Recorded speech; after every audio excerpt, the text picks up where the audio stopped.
And so yeah, when these areas are wet, it's pretty sloppy. Oh, look at that view. That is pretty awesome. See, doesn't that make you want to come to the Rendezvous?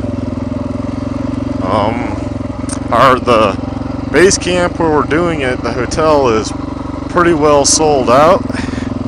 She has some rooms, call and ask, but I would definitely get on that list ASAP. If you want to stay right at base camp, if you want to camp, there's plenty of room in the park.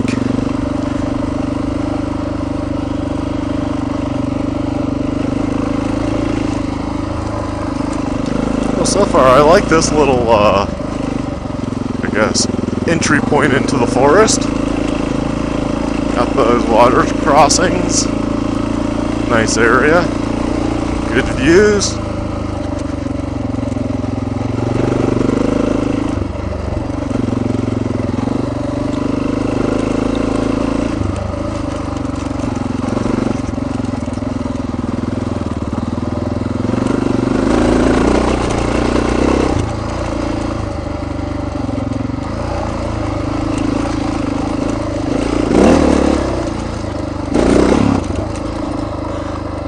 Mud.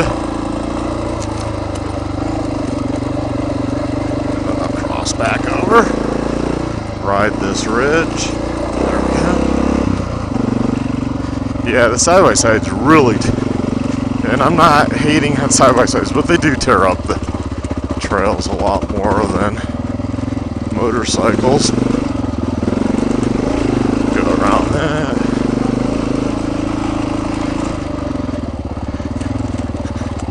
See, might be one motorcycle track. Don't really see any tracks up here yet. Maybe we still started pretty early.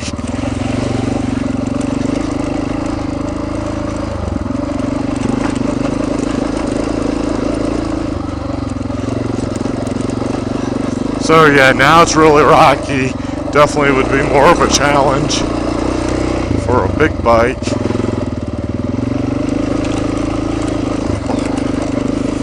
Or a new rider.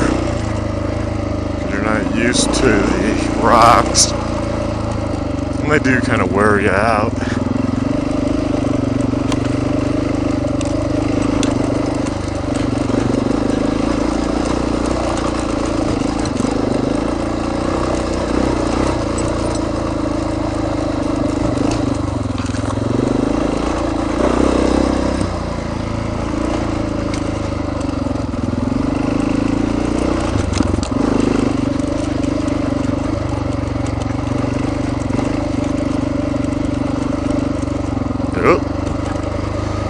Oh, lovely.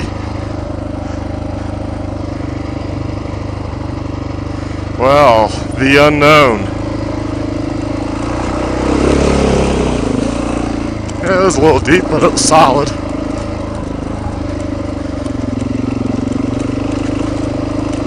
And yeah, I picked my feet up. It's way too early to get wet. Because, you know, we got a lot of trails to hit. So this is another long day. You don't want to be wet from the get-go on your first trail.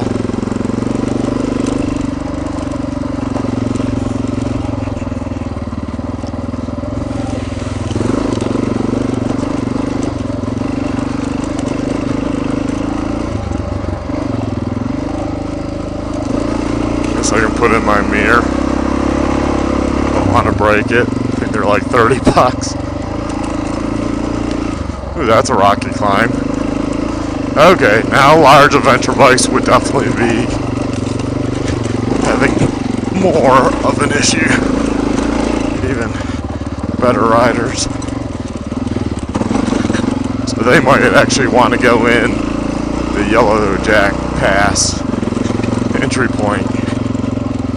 This is all going uphill, and Yellow Jacket Pass, you're already at the top. There's a little uphill from the trailhead, but nothing like this. It's my first time on this on this entry point.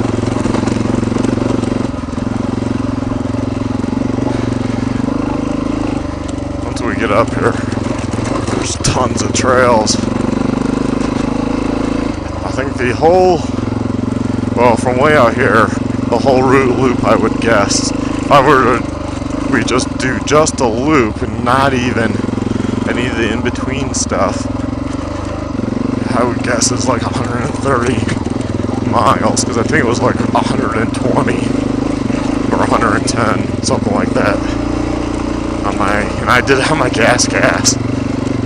Carried extra fuel, obviously, but I'll tell you, sitting on that bike, it's easier going over all this stuff, but sitting out for that long gets really tiring.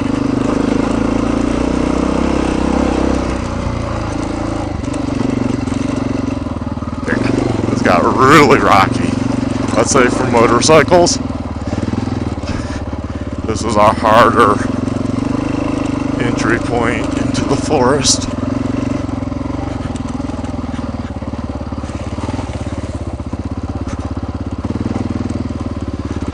Another hill. Yeah, I'll stand. So my right hand is like falling asleep.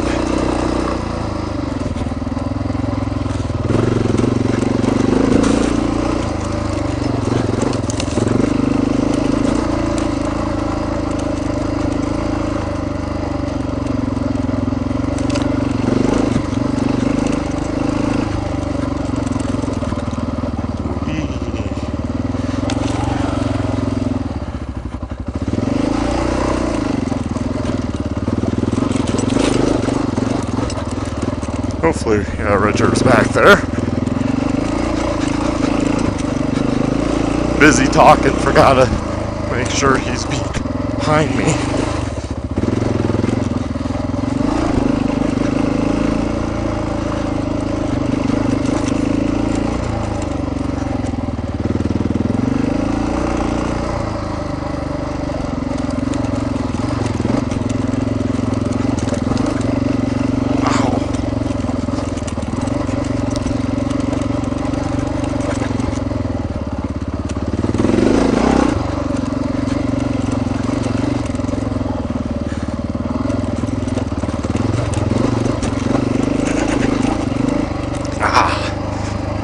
What?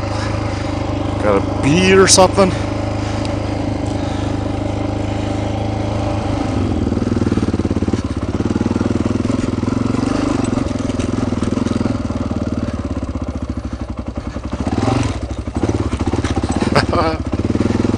Oh yeah.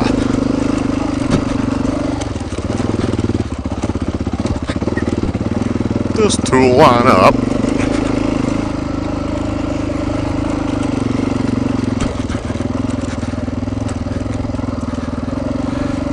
That's where having throttle control is good, and on a bike with a lot of torque, you just motor right on up. Keep the wheel hooked up, don't let it spin.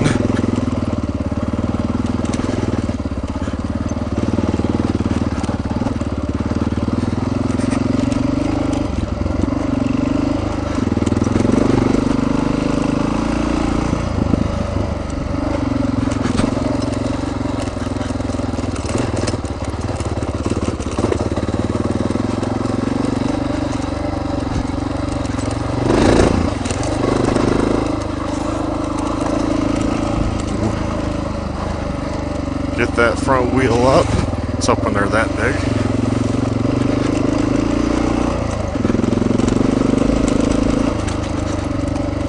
Or skirt the puddle.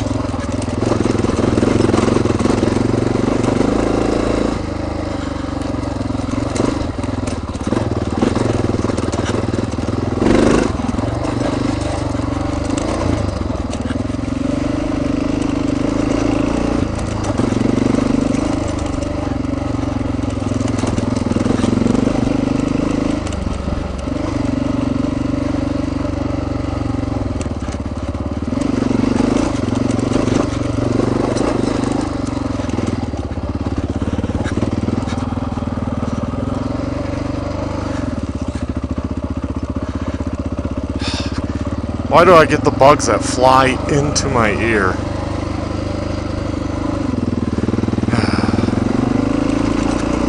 That's the only part about freaking goggles.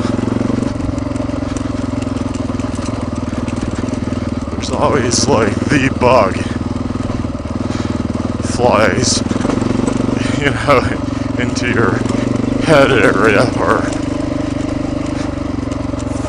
versus a full face helmet where put down the visor, and it's like very rarely do you get a bug inside. Of course, I've had it happen, but it's much more uncommon.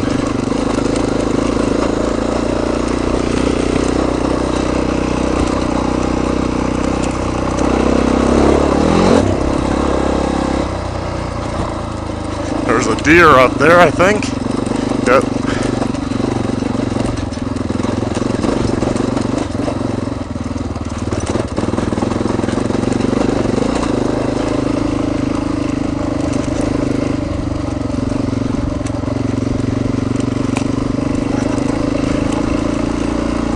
Yeah, lots of wildlife out here. Saw a lot of the elk yesterday, which was pretty cool.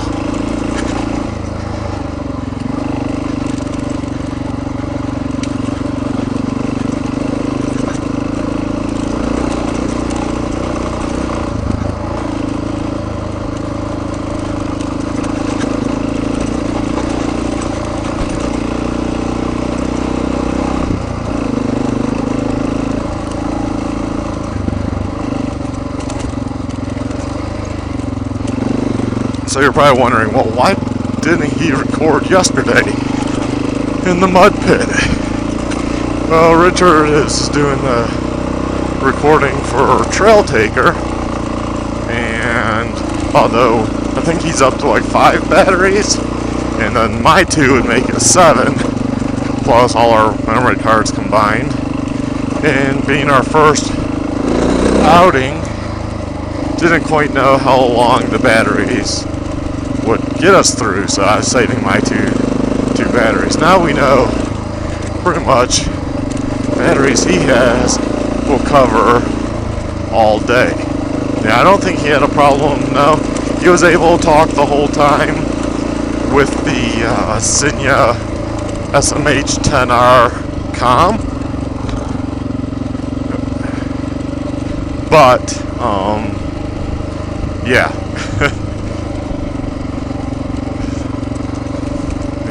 Cameras take up a lot of juice.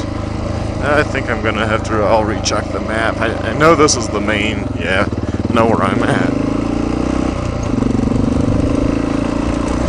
Just go to the sign while I check the map and do all that good stuff. So, White River National Forest, that's the travel restrictions, stay on trails, beware of livestock and guardian dogs. I'd add also like horses. The sheep herders will, like, you know, have horses to get back to where they get back to. They live pretty primitively. Most of them don't speak English. And we've had horses where, you know, their leads are across the trail. So just, you know, acknowledge that, be careful, go slow, respect them, so give a wave. I heard, like, if you're friendly, they're pretty nice. So, just like to point that out because this area is known for the sheep grazing. We're on 250 if you turn around behind you. Behind you. Oh, why am I undoing this?